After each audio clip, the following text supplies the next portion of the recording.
एक अल्लाह के बंदे के लिए, नबी पाक अलैहिस्सलाम के गुलाम के लिए ज़रूरी करार दिया है। वो तीन खूबियां हैं, सादगी, आजिज़ी और कनात।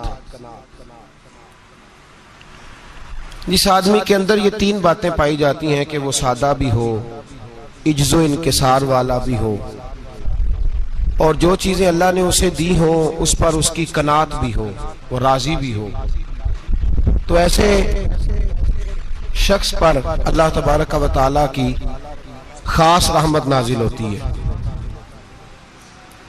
जिस बंदे के अंदर ये सलाहियतें पाई जाएं। हम देखते हैं कि इस जमाने में सादगी, आजिज़ी और कनात वाला पहलू खासा मुश्किल होता चला जा रहा है। कोई भी बरादरी हो, कोई भी कबीला हो, कोई भी इलाका हो, लोगों को अपना आप दिखाने का बहुत शौक होता जा रहा है। मैं भी हूं, मुझे भी मानो, मेरी भी सुनो और मेरी भी तारीफ करो, मेरी तरफ भी तवज्जो करो, ये माहौल बन गया। अगर आप सादगी वाले नहीं होंगे तो फिर आपने कुछ चीजें उधार की ओढ़ी होंगी जो असल ने, सादगी जो होती है वो असल होती है, असल रूप होता है आदमी का। अगर आपके अंदर सादगी नहीं होगी तो फिर आपने कुछ चीजें ऐसी अपने ऊपर लागू कर रखी होंगी जो आपका असल नहीं।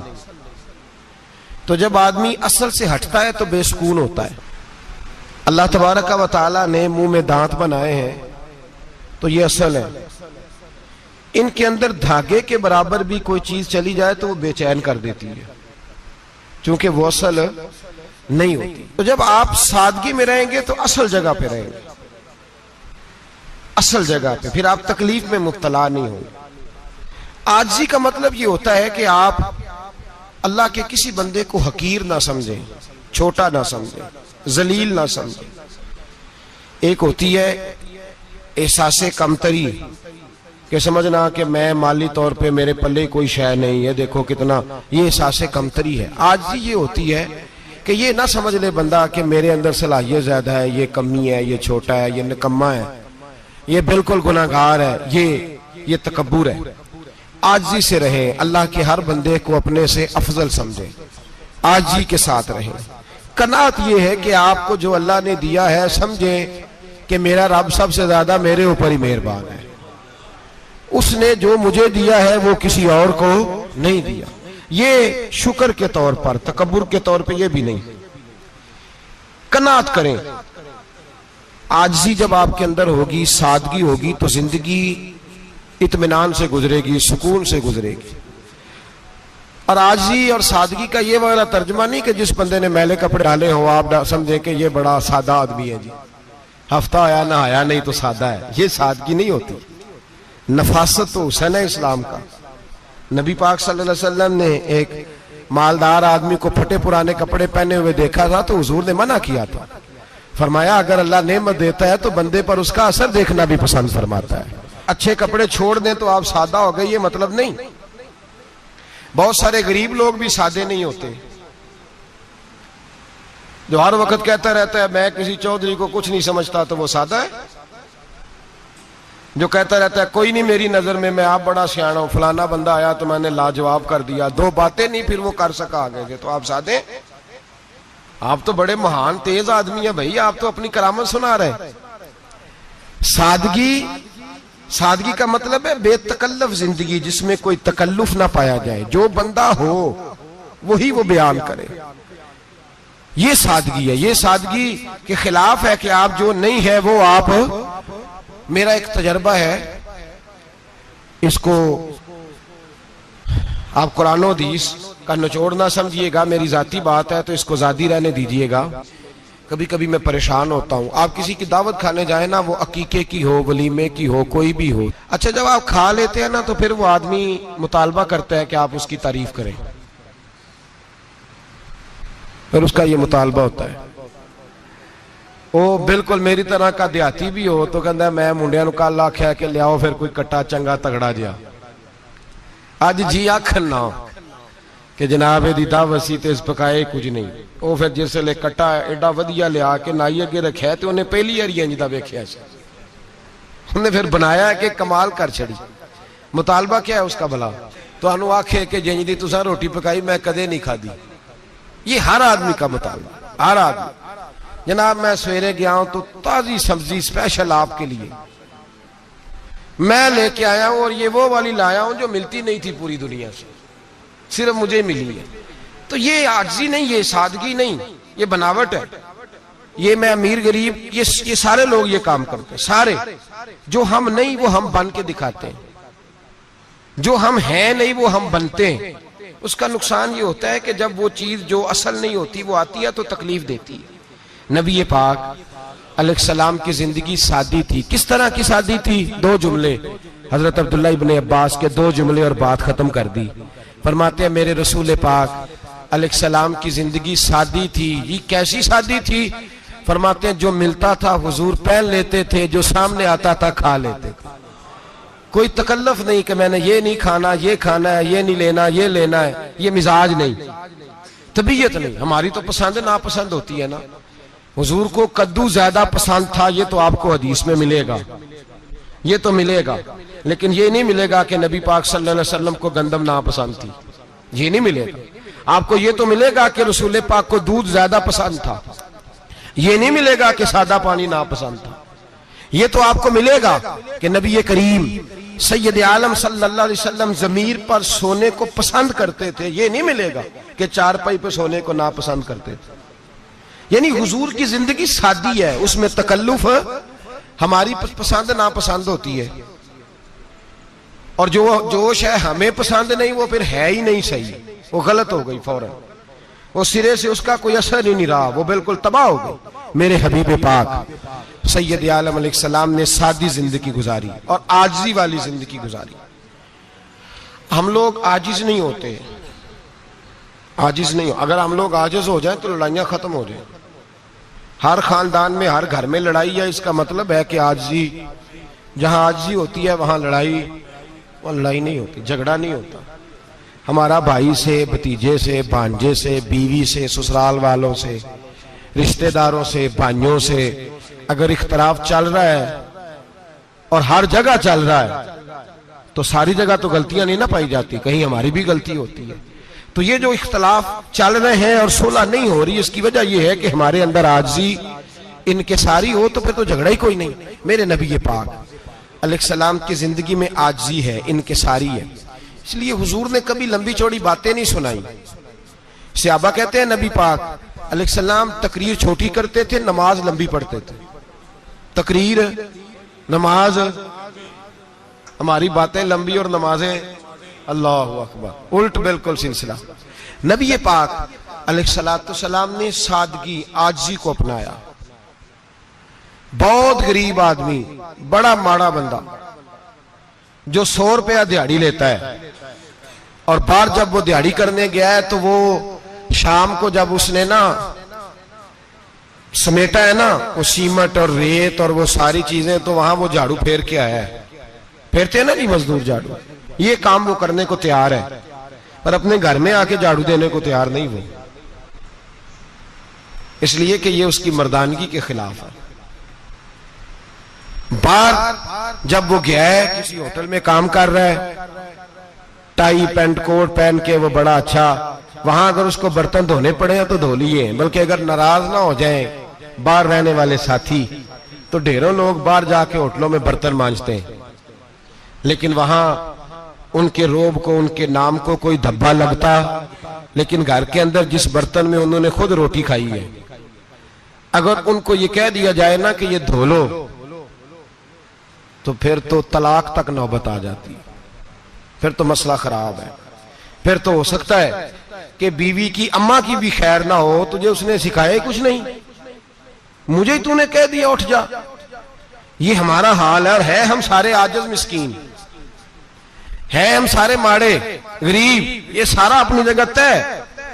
लेकिन जहां डटना है, बल्कि यूं समझ लें कि जहां रोब ना चला वहां मिस्कीन हो गए, और जहां चल गया अब बादशाह हो गए। मेरे रसूल पाक सैयद आलम अलैहिस्सलाम का उसवा नूर सुनो, सैयदा तय्यबा ताहिरा हजरत आयशा सिद्दीका रदी अल्लाह ताला अन्हा फरमाते हैं, हुजूर घर में आते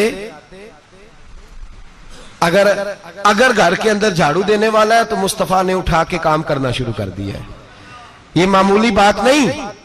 अगर हजरत फातिमा ज़हरा की चक्की पीसने के लिए फरिश्ते आ सकते हैं तो रसूल पाक के घर का काम करने के लिए भी आ सकते हैं, लेकिन मेरे नबी पाक सल्लल्लाहु अलैहि वसल्लम घर में अपने कपड़े धो लेते, फट जाते तो हुजूर सी लेते। यहां तक कि हजरत आयशा फरमाती है एक दिन हुजूर ने कहा खाना पकाओ, तो मैंने कहा कनीज आटा गूंद रही है। नबी पाक ने मालूमात की तो पता चला कि वो कनीज तो जा चुकी, बीमार थी। फरमाती है हुजूर ने अपने दस्ते मुबारक से आटा गूंदा, नबी पाक ने गूंदा, नबी पाक ने। लगे जो मजदूर शाह ऐसा, न धुन न दौलत सरबराह ऐसा, अर्श नशी का जमी पे घर है, मेरा पैगंबर अजीम तर है। नबी पाक ने आटा गूंदा और आटा गूंद के फरमाया आयशा आओ रोटी पका दो। मैंने आटा गूंद दिया है। ओ भाई मैं बहुत बड़ा नवाब हूं मैं आजिज मिस्कीन, लोगों की मैं कमियां कोताहियां सुनाता हूं, लेकिन अगर जरा सा भी हाथ हिलाना पड़े तो उस वक्त ना जहां रोब चलता है वहां तो चलाना चाहिए ना। जितना हमारा दबदबा बनता है, आजिज़ी इनकिसारी, ये इंसान को संवारती है, ये उसको सुकून देती है, ये उसके अंदर पैदा करती है वो चीज जो उसे अल्लाह के करीब करती है। अगर आप बड़े हैं तो फिर आप बड़े ही रह जाएंगे, बन कुछ नहीं सकेंगे। अगर आप में तकब्बुर है तो फिर अना का बुत कायम हो जाएगा, बन कुछ नहीं सकेंगे आप। हर आदमी को अपना आप दिखाने का शौक है, बनाने का शौक है, शोहरत, नाम बरी, अपने आप को जाहिर करना, बताना। 1,44,000 सहाबा थे मेरे रसूल पाक के, सारे कहिए सल्लल्लाहु अलैहि वसल्लम। जब हुजूर का नाम सुने तो दरूद पाक पढ़ा करें सल्लल्लाहु तआला अलैहि वसल्लम। 1,44,000 सहाबा थे, काम कर गए, किसी ने नाम नहीं बनाया, काम किया। शायद चंद 100 के नाम किताबों में मिलते हो, बाकियों ने काम किया, नाम पर तवज्जो ही नहीं। और कुछ ऐसे भी थे जो आए नहीं, बात मानी है मेरे नबी पाक की, हजरत वैसे करनी रदी अल्लाह, तशरीफ नहीं लाए, घर रह के वे हुजूर की बात मानी है। माँ की खिदमत करो, नहीं आए, खिदमत करी, तशरीफ नहीं लाए, घर रह के बात मानी। दर्जा क्या दिया? मेरे रसूल पाक अलैहिस्सलाम ने ड्यूटी लगाई मौला अली शेर खुदा की, हजरत उमर फारूक रदी अल्लाह ताला, फरमाया मेरा जुब्बा ले जाना और मेरे अवैस से मिलना और उसे कहना मेरी उम्मत की बख्शिश की दुआ मांगे। भाई घर रह के बात मानी, कोई शोरा नहीं, कोई नाम नहीं। इमाम अब्दुल वहाब शौरानी कहते हैं करन के लोग उन्हें रोड़े मारते थे और उनसे पूछते थे तेरा नाम क्या है, तो जनाबे वैसे करनी फरमाते थे अगर तो कयामत में बख्शा गया तो नाम बता दूंगा, और अगर वहीं अड़ गया तो नाम से क्या रह जाएगा, यहां तो लिखा रह जाएगा।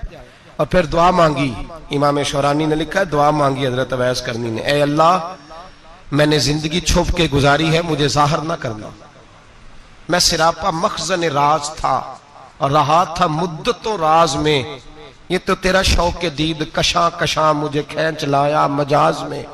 ए अल्लाह मैंने पर्दे में वक्त गुजारा है, अल्लाह मस्तुरना बिसुत्रिकल जमील, ए अल्लाह बस मुझे पर्दों में रखना, पर्दों में उठ बुलिया चलो थे बसिए, जिथे बस देनी सारे ही अन्ने, ना कोई साड़ी जात पछाणे ना कोई सानू मन्ने। ए अल्लाह मुझे पर्दा दे, शोहरत नहीं चाहिए, मेरा नाम ना हो, कोई जाने कोई पहचाने ना, बस मैं तेरा हूं तो छुप के तेरे पास आ जाओ। इमाम फरमाते अल्लाह 70,000 फरिश्ते कयामत के दिन हजरत वैसे करनी की शक्ल के पैदा करेगा और उन फरिश्तों के अंदर छुपा के जनाबे अवैस को अपनी और अपने महबूब की बारगाह तक ले जाएगा, क्योंकि वो छुपे रहे, जरूरत नहीं। मैं सिरापा मखजन राज था, मैं तो रहा था मुद्दतों राज में, ये तो तेरा शौक के दीद कशा कशा मुझे खींच लाया मजाज में, शौक नहीं, मुझे भी पूछ लो, मेरा भी नाम ले लो। अब तो इस कदर ज्यादा अना का बुत आ गया, रोटी खिलाओ, जिसको खिलाई उसकी फोटो खींच के फेसबुक पे दो, पानी पिलाया तो पहले उसकी फोटो दे लो, अगर सलाम लिया तो पहले छोड़ दो यार, बस करो। ये अना के बुत बना लिया हम लोगों, किस चक्कर में पड़ गई है दुनिया। एक गरीब को 2, 4, 5 रुपए क्या दे दिए, एक आटे का थैले का दे दिया, 4 अखबारों में खबर दे दी, ये आजी है, ये तरीका है। अब तो लोग यहां तक रियाकारी करने लगे, नमाज पढ़ने के लिए आते हैं तो पहले फोटो खींच के आते हैं, जुम्मे की तैयारी करते हुए, बस कर दें, बस करें। कहीं रुके, किसी जगह स्टॉप करें, अपने अंदर इंकिसारी पैदा करें। जो खत्म हो गया वो बच गया, जो अपने आप को बनाता रहा वो कभी बन ना सका। बचा वही जो रब की बारगाह में मिट गया। हमारी तो उम्र गुजर गई है अपने आप को तामीर करते, सारी जिंदगी गुजर गई। मेरा भी नाम लो, 30 साल में रह के आया हूं जी सऊदी अरब के फलाने महल्ले में, किसी से मेरा नाम पूछोगे तो पहुंच जाओगे। क्या होते थे आप वहां, क्या नाम पूछे? वहां तो बादशाहों के नाम अब कोई नहीं लेता, मिट गए, जो आए थे चले गए। गखड़ आना तो चौक से किसी से भी पूछ लेना, मैं भी होता हूं, क्या होते हो? यहां बड़े लोग थे जिनका तूती बजता था, खत्म हो गए। तू और मैं भी जाने वाले, और जमाना आएगा, मिटने के लिए दुनिया आई है। अगर दुनिया में खुद ब खुद अपने आप को मिटा के रखोगे तो अल्लाह इज्जत अता फरमाएगा। हम तो इतना खड़े हुए हैं कि बहनों से, भाइयों से, ससुराल से, रिश्तेदारों से कट गए हैं बिल्कुल, इसलिए कि बुत नहीं टूट रहा अंदर का। मेरे नबी पाक सैयद आलम अलैहिस्सलाम के गुलाम बड़ा कुछ थे, पर उनकी जुबानों पे कभी कुछ होने का जिक्र नहीं आया। बड़ा कुछ थे वो, बड़ा कुछ थे। हजरत अबू बकर सिद्दीक रदी अल्लाह, बड़ा कुछ थे ना, क्या बात थी। मेरे मुस्तफा करीम सैयद आलम सल्लल्लाहु अलैहि वसल्लम ने फरमाया, अबू बकर मेरा वो खलील है कि दुनिया में भी मेरा सज्जन है, कयामत में भी मेरा दोस्त होगा, दुनिया और आखिरत में। वही अबू बकर है। महल्ले में 7 गरीब बच्चियां रहती हैं, वो कहती हैं हमारी बकरियां, बाप फौत हो गया, बकरियों का दूध धो दो। तो अबू बकर सिद्दीक बकरियों का दूध धोने चले जाते हैं, उनके घर का काम काज करके आते हैं। सैयदना उमर फारूक, मेरे नबी पाक अलैहिस्सलाम ने फरमाया, फरिश्ते 950 साल मेरे उम्र की शान बयान करें तो खत्म नहीं हो सकती। इतना बड़ा शख्स उमर फारूक, इतना बड़ा आदमी। एक दिन ऐलान किया उमर फारूक ने, लोगों मस्जिद में आओ, बात करनी है। अमीरुल मोमिनीन का पैगाम है, सारे मस्जिद में आ जाए। खचाखच मस्जिद नबी सहाबा से भर गई। और ऐसा जब ऐलान होता था तो सहाबा दौड़ के आते थे, शायद को जंग है, शायद किसी ने हमला कर दिया है, शायद कोई नई बात है। दौड़े आए लोग, मस्जिद नबी खचाखच भर गई। सैयदना फारूक आजम रदी अल्लाह तआला अन्हु मिंबर पे बैठे।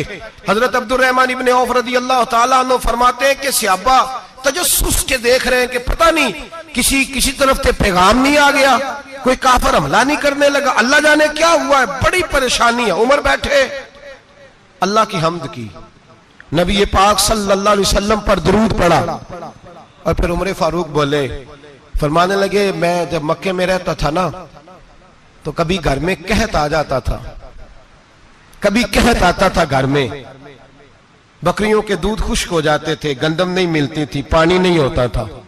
तो फरमाया मेरी अम्मा मुझे खाला के घर भेज देती थी। कबीला बनु मखजूम, उस कबीले में मेरी खाला की शादी हुई थी तो वो मालदार लोग थे, उनके पास ज्यादा बकरियां, ज्यादा ऊंट, ज्यादा गायें, ज्यादा खेत थे। हजरत उमर फारूक फरमाने लगे, मैं उनके घर जाता तो मेरे खालू समझ जाते कि उमर को इसलिए भेजा गया है कि कहत आ गया है। फरमाते हैं वो मुझे सवेरे बकरियां चराने ले जाते, शाम तक मैं उनकी बकरियां चराता। अमीरुल मोमिनीन उमर, एक तरफ मसला यह है कि कैसर और किसरा की दीवारें हिल रही हैं उमर के नारों से, और इधर उमर मिंबर पे बैठ के खुतबे दे रहे हैं। फरमाते हैं मैं बकरियां चराता, शाम तक खाला के घर जाके मजदूरी करता, और फरमाते हैं शाम होती तो एक मुट्ठी किशमिश मुझे देते वो। आप फरमाते हैं मैं बड़े कद वाला था, एक मुट्ठी किशमिश मिलती है, कभी एक मुट्ठी खजूरें, मैं शाम को खा के सो जाता। कई महीने यूं ही गुजरते तो मेरी अम्मा का पैगाम आता कि हालात सही हो गया, मेरे बेटे को भेज दो। ये बात कही, हजरत उमर रोने लगे और फिर कहने लगे अब वो वक्त आया है कि लोग मुझे अमीरुल मोमिनीन उमर कह के पुकारते हैं। बस ये 2 बातें की। उमर ने कहा चलो जोहर का वक्त हो गया, अजान पढ़ो, उठो नमाज पढ़े, उठो। अजान हुई, इकामत हुई, जनाब उमर ने नमाज पढ़ाई, लोग चले गए तो सैयदना अब्दुर रहमान इब्न औफ जराना था जनाब उमर से, बाजू पकड़ के कहने लगे उमर सियाना बंदा यार, तू ये 2 बातें सुनाने के लिए इतना मजमा इकट्ठा किया था, ये 2 बातें कहने के लिए कि मैं खाला के घर जाके मजदूरी करता था तो एक मुट्ठी किशमिश मिलती थी, एक मुट्ठी खजूरें, ये कहने के लिए कि मैं बकरियां चराया करता था। तो हजरत उमर फारूक रदी अल्लाह तआला अन्हु फिर रोए, फिर आंखों में आंसू आए। कहने लगे अब्दुर रहमान, आज ना मिस्र शाम से कुछ लोग आए थे और वो बता रहे थे कि उमर तेरा डंका वहां भी बड़ा बजता है, वो मुझे कह रहे थे तेरे नाम के वहां भी बड़े दबदबे हैं, बड़े तज़किरे हैं। तो मेरा नफ्स मुझे कह रहा था उमर देखा देखा तू यहां बैठा है और वहां तेरे नाम का शोर हो रहा है, मुझे इसने बड़ा किया है। तो मैंने आज मुस्तफा के सारे गुलाम इकट्ठे करके अपनी औकात बता दी है। मैंने अपनी औकात बताई है कि मैं कुछ नहीं, कोई शय नहीं, कोई चीज ही नहीं, असी किसी से कुछ नहीं जे लगदे, ना कोई साडा दर्दी। मैंने बताया है कि मैं तो किसी के बकरियां चरा के एक मुट्ठी किशमिश लेके गुजारा किया करता था। गुजारा मुझे मेरे कुछ साथी ना ले गए गुजरांवाला सर्दियों के मौसम में, मुझे कहने लगे स्वेटर पसंद कर लें अपनी मर्जी का। तो मैंने कहा यार मुझे तो वही मजा आता है जो मेरी अम्मा क्रोशिये से बनाया करती थी। वो पहले अब्बा पहनते थे, फिर वही स्वेटर बड़ा भाई पहनता था, फिर हमारे खाते में आ गया।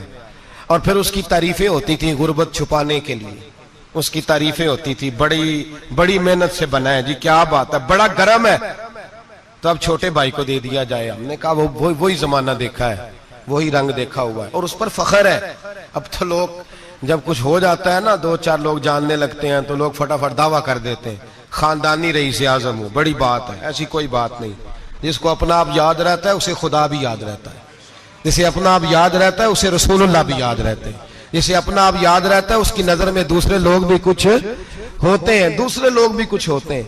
मैं उम्रे के लिए, हज के लिए जाता रहता हूँ, रब मुझे अपने फजल से बुला लेता है। तो मैं एयरपोर्ट से नीचे उतरा तो एक साहब मेरे जानने वाले थे, दौड़ के आए और मुझे कहने लगे क्या बात है, सुना है इस दफा आप सऊदी एयरलाइन से आए, सीधा मदीना शरीफ आए, क्या बात है आपकी। और मैंने कहा साहब छोड़ दें, मैं भी जब पहली दफा आया था तो मैं भी बड़ा घूर घूर के एयरपोर्ट देखता था, मैंने कभी देखा जो नहीं था, मैं बड़ा घूर घूर के देखता था। कोई ऐसी बात नहीं है, ये निजाम कुदरत है, बादशाह के फैसले हैं, वो जब चाहता है जिस तरह के चाहता है फैसले फरमा लेता है।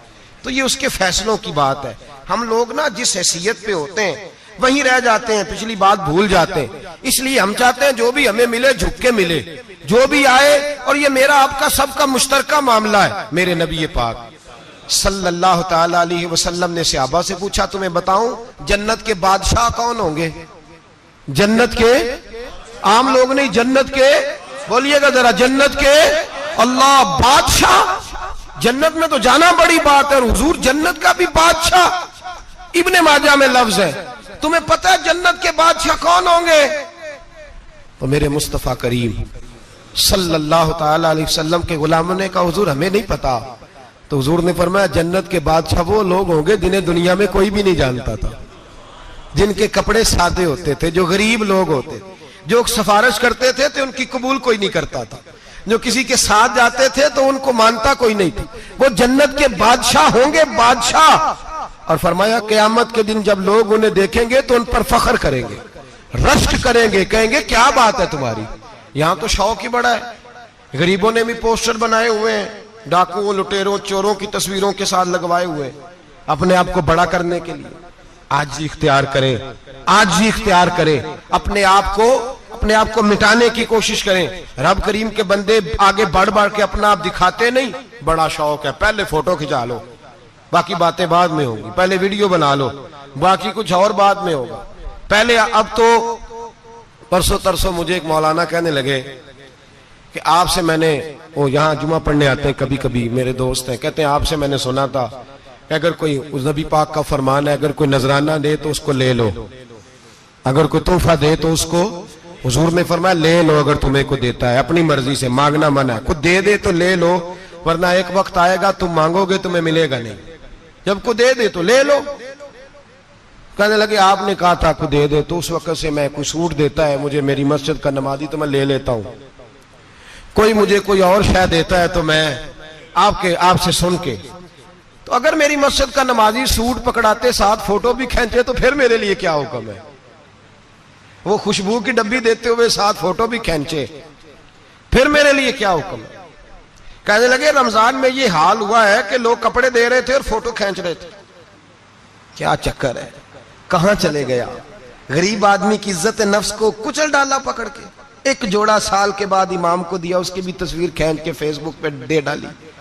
ये हमारी आजिज़ी है, ये हमारा प्यार है, ये हमारा अंदाज है। भाई ये हम गलत रास्ते पे, गलत डगर पे चल निकले, हमें वापस आना पड़ेगा। मेरे नबी पाक अलैहिस्सलाम ने आजिज़ी को पसंद किया। हुजूर शोहरत से, नामवरी से दूर रहते। नबी पाक अलैहिस्सलाम ने आजिज़ी, इनकिसारी और सादगी और कनात इनको अपना के रखा, सीने से लगा के। ये नहीं कि माल नहीं आया, बहरीन से लाखों दिनार आए हुजूर के जमाना ज़ाहिरी में। तबूक के बाद फतूहात हुई तो लाखों दिनार आए, लेकिन हजरत आयशा कहती है हमारे घर में 4 दिन के बाद ही रोटी पकी है, हमने एक वक्त ही खाना खाया। लाखों रुपया आया है, पर हमारे घर के अंदर जो खाना आया है वो सिरका ही आया है। हमने रात अगर रोटी बच गई है तो सवेरे उठ के रात वाली खाई है। हमारे घर के अंदर वही हालात रहे, इसलिए कि मेरे नबी पाक अलैहिस्सलाम ने फरमाया मैं तुम्हारी दुनिया से हासिल करने नहीं आया, मैं तो मुसाफिर की तरह वक्त गुजारने आया। हम ज्यादा के चक्कर में निकले तो बड़ा कुछ कुचल के आ गए। बड़ा कुछ आजिज़ी जब पैदा होती है, इनकिसारी जब पैदा होती है, जब तवाज़ु आती है, फिर इंसान बनता है, फिर वो समझता है, फिर उसके अंदर तब्दीली आती है, फिर वो। और बुजुर्ग फरमाते हैं आजिज़ी वाले को नमाज में भी लज्जत आती है, वरना तो किसी ने पूछा था, एक शायर इस्लामाबाद में रहते थे, तो उनसे किसी ने पूछा कि आपका शहर किस तरह का है। उन्होंने कहा मेरा उस शहर अदावत में बसेरा है जहां लोग सजदों में भी लोगों का बुरा सोचते हैं। मेरा उस शहर अदावत में बसेरा है जहां लोग सजदों में भी लोगों का, नमाज पढ़ते हुए कहते हैं देखो कितनी बू आ रही है इससे, कपड़े नहीं बदल के आया, नमाज पढ़ते हुए भी साथ वाले के बारे में बुरा सोच रहे। जब आजी सैयद अहमद कबीर रिफाई रहमतुल्लाह ताला अलैह, ये सिलसिला रिफाइया के शेख हैं, आला हजरत रहमतुल्लाह अलैह ने इनकी बड़ी तारीफ लिखी है फतावा रज़विया में। मिस्र के अंदर सिलसिला रिफाइया और शाज़िलिया, बहुत सारे लोग इस सिलसिले में मुरीद हैं। सैयद अहमद कबीर रिफाई इतने बड़े सूफी थे कि मेरे मुस्तफ़ा करीम सल्लल्लाहु अलैहि वसल्लम के रोजे पर हाजिरी देने गए। नबी पाक की बारगाह में हाथ दुआ करें, अल्लाह हम सबको वहां हाजिरी नसीब फरमाए, अल्लाह हम सबको बार बार ये मौके अता फरमाए। सैयद अहमद कबीर रिफाई हाजिरी देने गए तो जब नबी पाक के गुम्बद पे पहुंचे तो कहने लगे या रसूलल्लाह मैं कब्र देखने नहीं आया, मैं तो दीदार करने आया।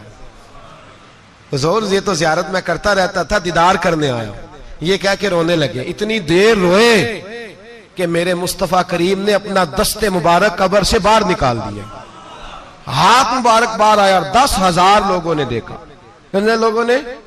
अब यहां भी लोगों को शक होगा जी कैसे बाहर आया, तो बुखारी सुना देता हूं, मसला जरा हल हो जाए।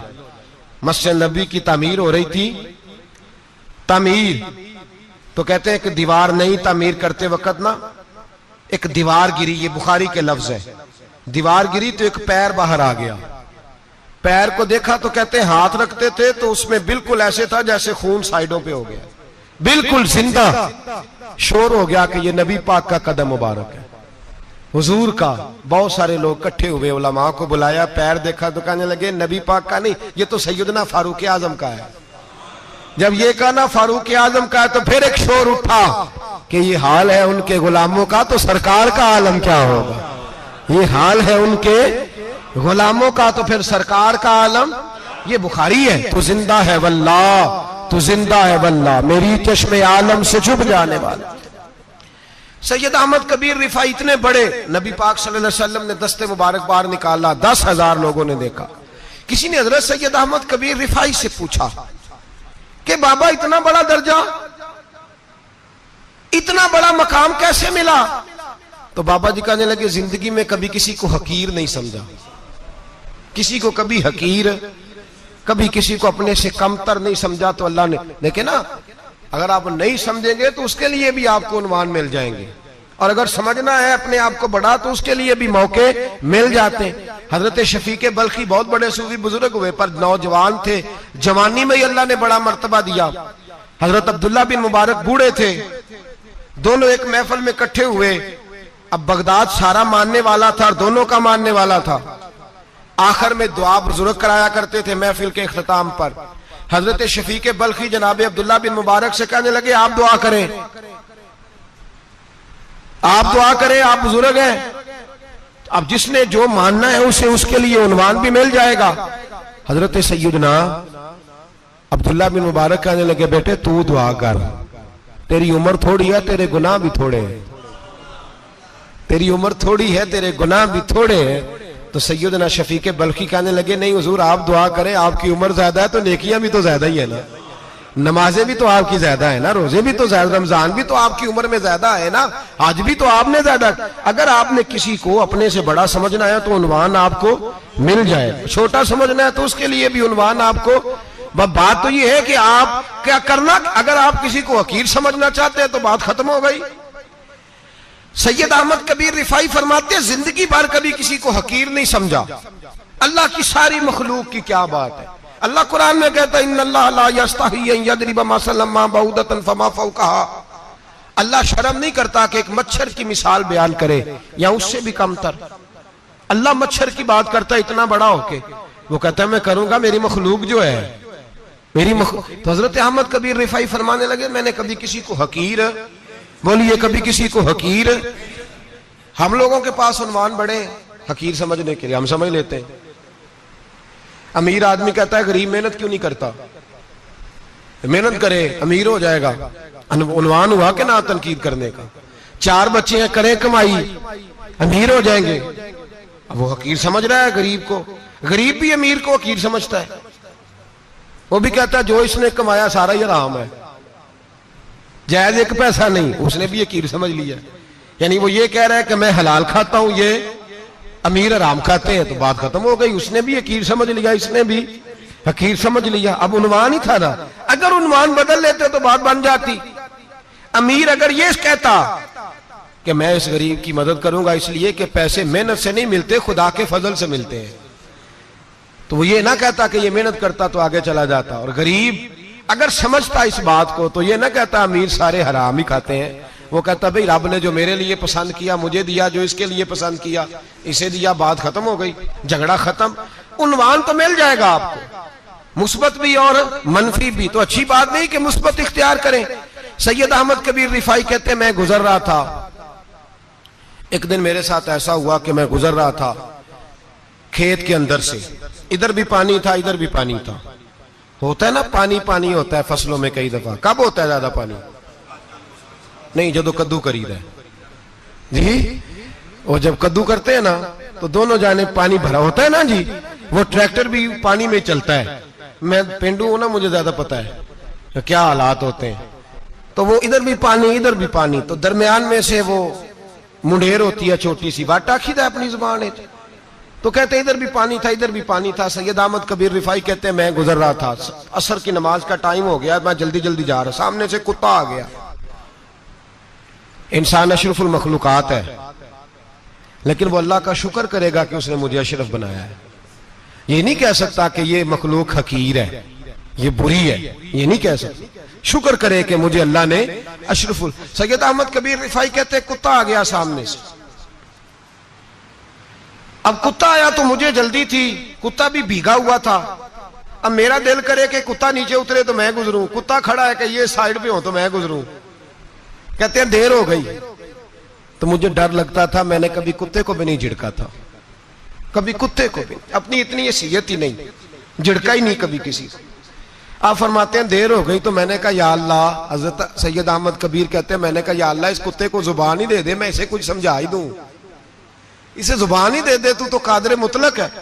उसे जुबान दे दी। तो मैंने कुत्ते से कहा नीचे उतर जा, मैंने नमाज पढ़नी है। तो कहने लगा बाबा जी आप उतर जाए, आप उतर जाए, आप उतर जाए, मैं क्यों उतरूं? तो सैयद अहमद कबीर रिफाई कहते हैं मैंने उससे कहा कि बात यह है कि मेरे ऊपर नमाज फर्ज है, तेरे ऊपर फर्ज नहीं, तो मैंने नमाज पढ़नी है। अगर मैं खेत में उतर गया तो कीचड़ है, मेरे कपड़ों को मिट्टी लग जाएगी, पता नहीं पानी पाक है कि नापाक है, तो तू उतर जा, तेरे ऊपर नमाज नहीं फर्ज, तो मुझे जाने दे। तो सैयद अहमद कबीर रिफाई कहते हैं उसने ऐसी बात की कि मेरे ऊपर वजब तारी हो गया। कुत्ते ने बात की तो मैं कांपने लगा। राती जागे शेख सदावे, राती जाग दे कुत्ते, तैथों उत्ते मालक दा दर मूल न छड़ दे, भावे मारो 100 जुत्ते, तैथों उत्ते ओ एक बुरकी दा कदर पछानन, भावे मालक हो मन सुत्ते, तैथों उत्ते रुखा सुखा खा दिने जा रुखा विच सुते ते तैथू उत्ते उठ बुलिया चल यार मना लै नहीं ते बाजी लै गए नहीं कुत्ते। उठ बुलिया चल यार मना लै नहीं ते बाजी लै गए कुत्ते ते तैथू उत्ते।